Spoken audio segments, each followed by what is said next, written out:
Hi friends, இன்றைக்கி என்ன வீடியோனா நானும் என் தங்கச்சியும் சேர்ந்து நுங்கு சாப்பிட்ற சேலஞ்ச் தான் பண்ணோம்.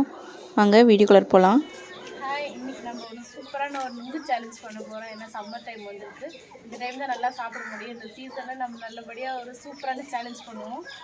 வாங்க வீடியோக்குள்ளே போகலாம்.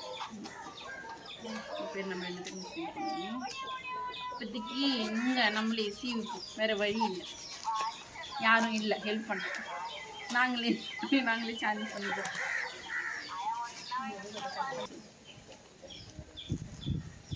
அழகான நுங்கு சேலஞ்ச் பண்ணுவோம். வாங்க, ஓகேவா? வாங்க நுங்கு சேலஞ்ச் ஸ்டார்ட் பண்ணுவோம். இந்த சம்மர் டைமில் நுங்கு எல்லாமே விலை அதிகமாக விற்கிது. விலை அதிகமாக விற்றாலும் பரவாயில்ல, பட் ஆனால் நுங்கே கிடைக்க மாட்டேனுது.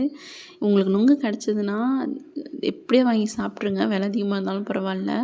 இது வந்து இந்த வெயில் டைமில் குழந்தைங்களுக்கு வர வேர்க்குருக்கெல்லாம் இந்த நுங்கு எடுத்து தடவுனா சரியாக போயிடும்.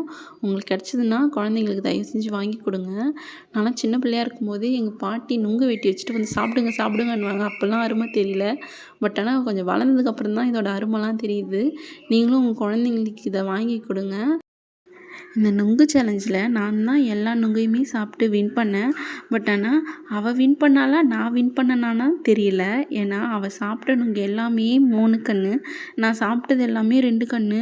கணக்குப்படி பார்த்தா அவள் தான் நிறையா சாப்பிட்டா, நான் கொஞ்சம் தான் சாப்பிட்டேன். ஆனால் நான் சீக்கிரமாக சாப்பிட்டேன். காரணம் நான் 2 தான் சாப்பிட்டேன், அவள் 3 சாப்பிட்டா. நாங்கள் 2 பேரில் யார் வின் பண்ணாங்கன்னு நீங்களே சொல்லுங்கள். மறக்காமல் சப்ஸ்கிரைப்